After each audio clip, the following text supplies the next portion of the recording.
maintain his reporter's nose for news when confronted with an unusual situation. And Lang presented a tantalizing, persistent mystery. Pat knew that was all Sam needed. Sam leaned forward and took her hand.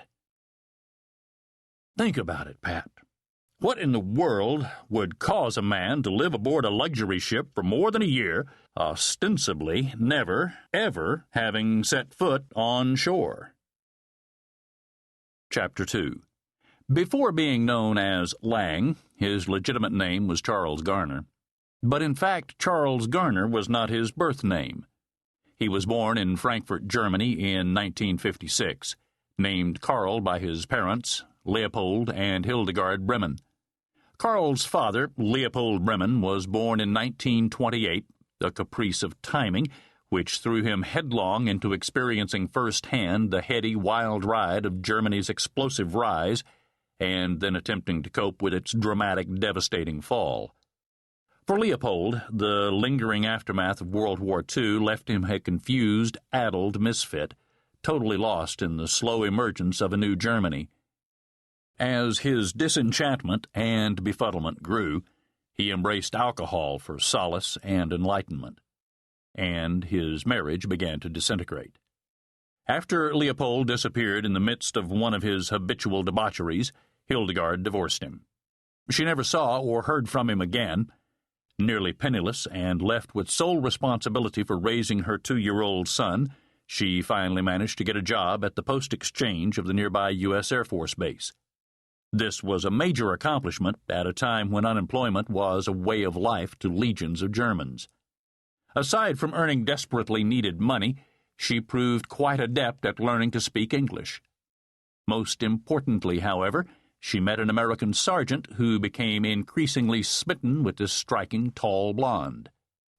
An ambitious and clever woman, Hildegard took advantage of the situation and maneuvered Sergeant Matthew Nadolski to the altar, realizing full well that the marriage amounted to a free ticket to America. Being married to a sergeant was far from the future she envisioned for herself and her young son, so not too long after the young family reached Nadolski's hometown of Pittsburgh, she divorced once again, setting her sights on higher social and financial goals. She exulted living in Pittsburgh suited Hildegard perfectly. It was a thriving center of commerce and industry, not unlike her own Frankfurt.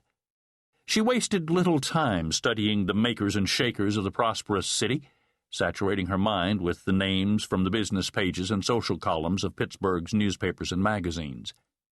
Her study complete, she zeroed in on the city's most prestigious social club. In short order, she landed a job as hostess for the gentlemen's dining room of downtown Pittsburgh's legendary Allegheny Club. Here, she carefully targeted, met, and skillfully pursued the man who most epitomized her preciously nurtured vision. So, Karl was 5 when his mother married again, this time to a wealthy Pittsburgh industrialist, Jack Garner. After the wedding, Garner, in a one-time act of generosity toward his new son, adopted Karl Bremen, giving him the new name Charles Garner. It was not until Charles was 44 years old that he heard from his real father. The contact, like a bolt of lightning on a clear day, totally unexpected, and so brief that Charles had cause to wonder if it had really happened. At dawn one morning, fuzzy-headed from being awakened out of a sound sleep, he was startled to receive a phone call from Germany.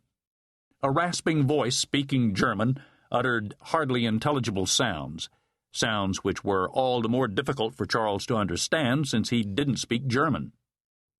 His mother had made sure neither she nor her son would ever be looked upon as foreigners. To this end, she never spoke German again.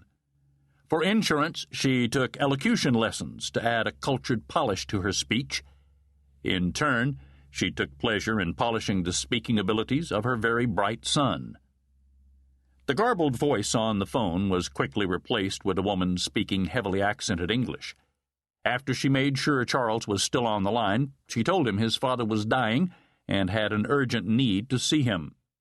When Charles asked what was so urgent, the woman said simply, "He's speaking gibberish."